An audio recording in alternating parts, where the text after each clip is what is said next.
Hello friend, नैतिक IAS academy आप सभी का स्वागत करता है। आज का हमारा क्लास बीए 5th सेमेस्टर का पेपर लोक प्रशासन के महत्वपूर्ण प्रश्नों के उत्तर को लेकर है। आइए कुछ खास प्रश्न के उत्तरों को हम लोग देखते हैं।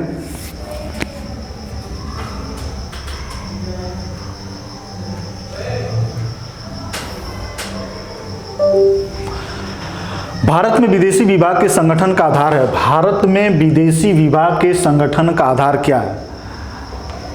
भारत में विदेशी विभाग के संगठन का आधार विदेश विभाग क्यों बनाया गया है? इसका मुख्य उद्देश्य है, इसका आधार क्या है? तो स्थान, विदेशों में रहने वाले व्यक्तियों के संदर्भ में विदेश विभाग बनाए गए हैं, तो स्थान को आधार बनाया। यहाँ यह समझने का प्रयास कीजिए कि अभी हम लोगों ने संगठन के कार्यक्षेत्र के संदर्भ में P4 का सिद्धांत उर्विक ने दिया था। उर्विक ने P4 का सिद्धांत दिया था, जिसमें पर्पस उद्देश्य होता है, प्रोसेस होता है, प्लेस होता है और पर्सन। इन्हीं तीन चारों P4 के कारण जो है संगठन के कार्यक्षेत्र का विभाजन किया जाता है। तो जो विदेश विभाग बनाया गया, इसका मुख्य उद्देश्य है स्थान को आधार पर रखकर, प्लेस को ध्यान में रख के इस कार्यक्षेत्र यह विभाग जो सरकार का मंत्रालय है, सरकार का यह जो विभाग है, इसका मुख्य उद्देश्य क्या है? इसका मुख्य उद्देश्य स्थान को ध्यान में रखकर इस विभाग का निर्माण किया गया है।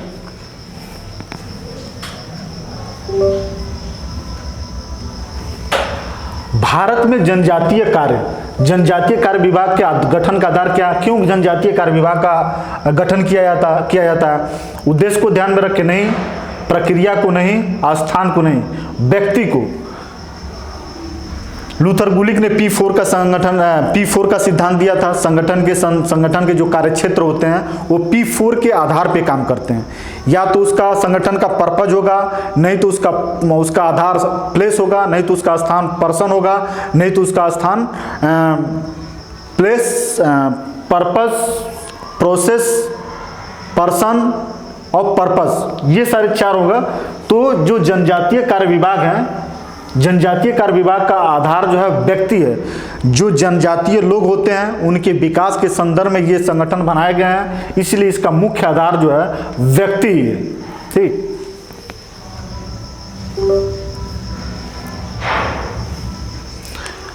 भारत में पेंशन तथा पेंशन भोगी कल्याण विभाग क्यों बनाए गए हैं?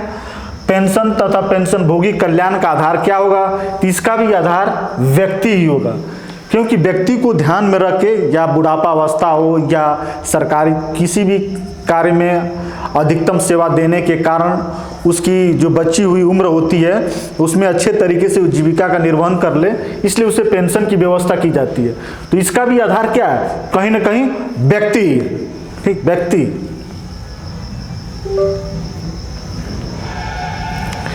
निम्नलिखित में से कौन से विद्वान यह मानते हैं कि प्रशासनिक संगठन के सिद्धांत होते हैं?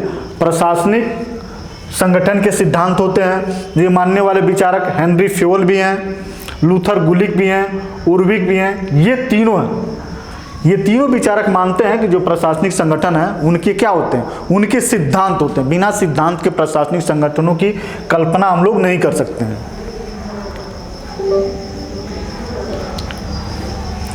कौन सा विद्वान यह मानता है कि संगठन के बहुचर्चित सिद्धांत केवल कहावतें अथवा कल्पित कथाएं हैं? संगठन के सिद्धांत के संदर्भ में यह आलोचना किस विचारक ने कहा कि ये सब कहावतें हैं, सिद्धांतों का निर्माण करना ये कहावतें हैं? ये बात कहने वाला हर्बर्ट साइमन है। इसने कहा कि जो संगठन है उसके जो भी सिद्धांतों की बात की जाती है वास्तव में ये लोक कथाएं हैं, इसका वास्तविकता से कोई लेना देना नहीं होता। संगठन की कोई सिद्धांत होता ही नहीं। ठीक है,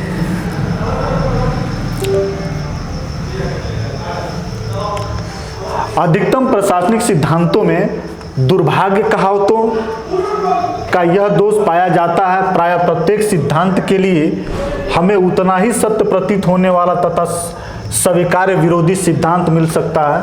यह कथन किसका है? तो कहावतें, सिद्धांतों के संदर्भ में कहावतें कौन कहा था? तो कहावतें जो है हर्बर्ट साइमन ने कहा था। इसको कोटेशन के रूप में दिया था। जो संगठन के संदर्भ में जहां कहावतें वाली बात आ जाए तो समझ जाइए कि उसकी इस बात को हर्बर्ट साइमन ने ही कहा था। तो ये कोटेशन जो है हर्बर्ट साइमन का है।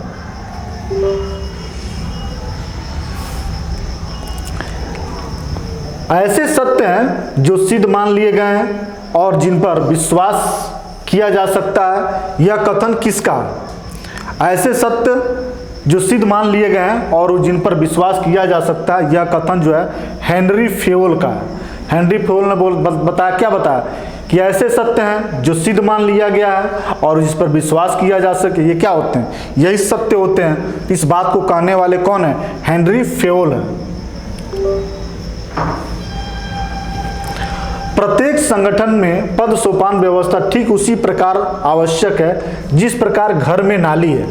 प्रत्येक पद सोपान व्यवस्था, पद सोपानी, संगठन की पद सोपानी व्यवस्था के महत्व को प्रदर्शित करने के लिए एक कोटेशन के रूप में इस विचार को रखने वाले जो विचारक हैं, इसने कहा कि पद सोपान व्यवस्था ठीक उसी प्रकार आवश्यक है जिस प्रकार घर में नाली है, परंतु इस माध्यम को आम तौर पर संचार के एकमात्र माध्यम के रूप में प्रयोग में लाना उसी प्रकार आवश्यक है जिस प्रकार नाली में समय व्यतीत करना।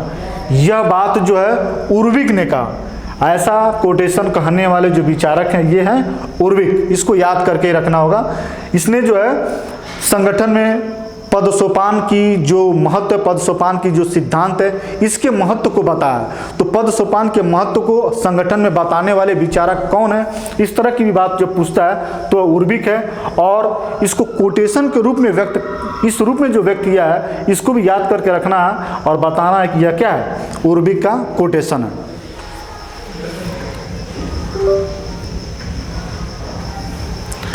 पद सोपान में निहित दोषों को दूर करने के लिए पुल व्यवस्था का सुझाव किसने दिया? पद सोपान का मतलब क्या होता है? पद सोपान का मतलब ये होता है कि सीढ़ीनुमा कोई संगठन, एक स्तर, दूसरा स्तर, तीसरा स्तर, चौथा और पांचवें सर्वोच्च शिखर पे वह सीढ़ीनुमा बना रहता है।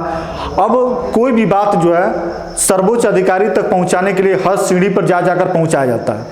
तो इस तरीके से कभी कभी सर्वोच्च अधिकारी को कोई बात नीचे जो होती है वह ऊपर तक पहुंचते पहुंचते बहुत विलंब होता है, या बात जो होती है वह नहीं पहुंच पाती है, या पहुंचती भी है तो बहुत गलत सलत ही पहुंच पाती है। तो इस व्यवस्था को दूर करने के लिए, इस कमियों को दूर करने के लिए कि नीचे की बात ऊपर का अधिकारी तुरंत जान जाए, तो पूरी व्यवस्था होनी चाहिए कि यह व्यवस्था ऐसे तो रहे, ऐसे तो रहे, यहाँ की जो समस्या जो है डायरेक्ट यहाँ आ जाए, न कि यह समस्या यहाँ से होते हुए वहाँ पर जाए। इसके लिए यह व्यवस्था, पूल व्यवस्था बनाया गया कि पद सोपान व्यवस्था संगठन में तो रहेगा ही, लेकिन इस व्यवस्था में जो दोष हैं उसको दूर करने के लिए पूल व्यवस्था को रखा जाए। और यह पद सोपान में पुल व्यवस्था रखने का जो विचार है, यह विचार हेनरी फेयोल नामक विचारक का है। ठीक है, बहुत ही महत्वपूर्ण है ये।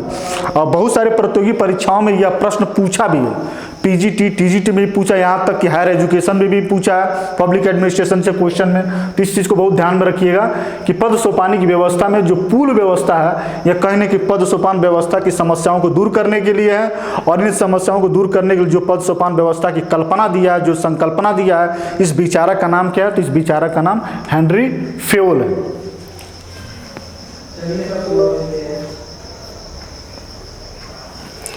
पद सोपान का केंद्र बिंदु है। पद सोपान का केंद्र बिंदु क्या है? तो उचित माध्यम से नियम। ठीक है, पद सोपान का केंद्र बिंदु है। पद सोपान क्यों बनाया गया है? क्यों सीढ़ीवार बनाया गया? कि नियमों को सही तरीके से लागू किया जा सके। टॉप पर बैठा हुआ व्यक्ति जो नियम बना देगा वो निचले स्तर पे तुरंत लागू नहीं हो सकता। इसलिए स्तर बाय स्तर करके नियमों को माध्यम बना के उसको उचित तरीके से, उसको उचित माध्यम बनाकर व्यवस्था किया जाए, यही पद सोपान की केंद्र बिंदु है।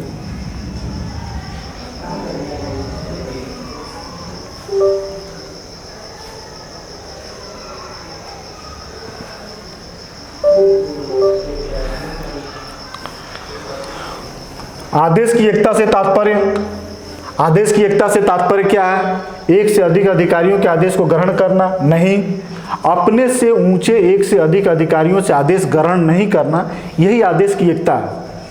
अपने से ऊंचे कोई ना कोई एक अधिकारी होगा, उसी के आदेशों को ग्रहण करना ही आदेश की एकता का मूल अर्थ और मूल कॉन्सेप्ट है।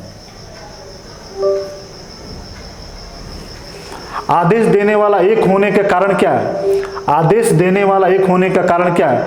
इसे पद सोपान कहा जाता है, इसे आदेश की एकता का सिद्धांत कहा जाता है, इसे समन्वय का सिद्धांत कहा जाता है, इसे केंद्रीकरण का सिद्धांत कहा जाता है। नहीं, आदेश देने वाले एक हो, इसका मतलब यह है कि उसमें आदेश की एकता क्या है, आदेश की एकता की बात कही गई है।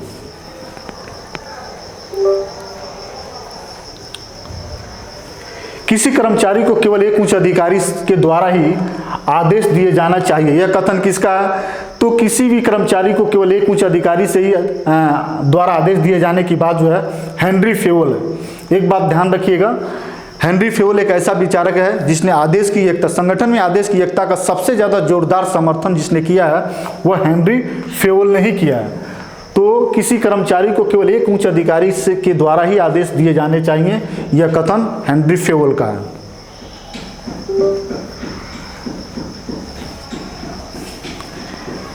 एक व्यक्ति एक स्वामी की अवधारणा का संबंध किस सिद्धांत से है? एक व्यक्ति एक स्वामी की अवधारणा का संबंध किस व्यक्ति से है, किस सिद्धांत से है? तो आदेश की एकता से है। आदेश की एकता का मतलब ये होता है कि आदेश देने वाला व्यक्ति कई स्तर पे ना हो, कई लोग ना हो, बल्कि एक सर्वोच्च पद पे बैठा हुआ व्यक्ति हो जो आदेश देता हो, उसके आदेशों का पालन लोग स्वभाव से, अपना स्वभाव तक क्या करें, करते रहें, उसे ही आदेश की एकता कहा जाता है। इस तरह से आदेश की एकता से संगठन में क्या बनी रहती है, यूनिटी और एकता बनी रहती है। वह संगठन काफ़ी संगठित होता है, तीतर बीतर नहीं होता है। इसीलिए जरूरी है कि संगठन में आदेश की एकता को के सिद्धांत को क्या किया, लागू किया जाए। संगठन के लक्ष्यों, साधनों या प्रयासों में संतुलन स्थापित करने के लिए क्या जरूरत है? किसी भी संगठन में लक्ष्य होते हैं, साधन होते हैं, प्रयास होते हैं, इनको संतुलित स्थापित करने के लिए किस चीज़ की जरूरत होती है? संदेश की एकता, पद सोपान, नियंत्रण का क्षेत्र नहीं, इन सब में एकता स्थापित करने के लिए समन्वय की जरूरी है। संगठन में लक्ष्य बना दिए गए हैं, साधन बना दिए गए हैं, उसके प्रयास होने, इन तीनों में क्या होना चाहिए, समन्वय होना चाहिए। इसी से समन्वय से संगठन अपने उद्देश्यों की प्राप्ति करने में सफल होता है। समन्वय के तरीके या तकनीक हैं। समन्वय के तरीके क्या हैं? आदेश श्रृंखला द्वारा समन्वय, यह भी सही है। समितियों द्वारा समन्वय, यह भी सही है। पर्यवेक्षण द्वारा समन्वय, यह भी सही है। तो समन्वय के तरीके में ये तीनों तरीके जो है शामिल हैं, तो इसलिए इसका उत्तर होगा उपर्युक्त तीनों।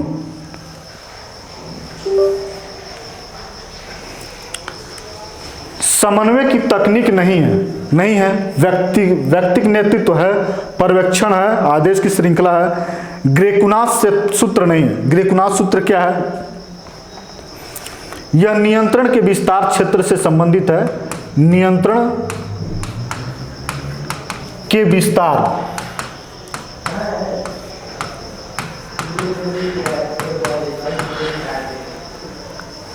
नियंत्रण कितना किया जा सके। ग्रेकुनाथ ने बताया यदि अधीनस्थों की संख्या बहुत ज़्यादा होगी तो ऊपर से उसके नियंत्रण जो है बहुत कठिन होगा। ठीक है, उसको नियंत्रित ज़्यादा नहीं किया जा सकता है। तो नियंत्रण के किसी भी संगठन में नियंत्रण कैसे किया जा सके, इसके संदर्भ में ग्रेकुनाथ ने सिद्धांत दिया था। यह समन्वय के संदर्भ में नहीं है, बल्कि किसी संगठन के नियंत्रण के क्षेत्र के संदर्भ में है। इसलिए समन्वय की तकनीक में इसको शामिल नहीं किया गया।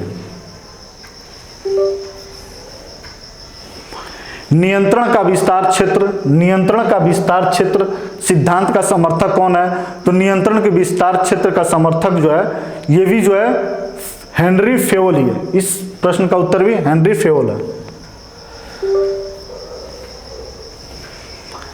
नियंत्रण की सीमा के निर्धारक तत्व कौन कौन से हैं? नियंत्रण की सीमा, नियंत्रण कितनी होनी चाहिए, इसका जो निर्धारक है वह है कार्य, समय, स्थान और व्यक्तित्व।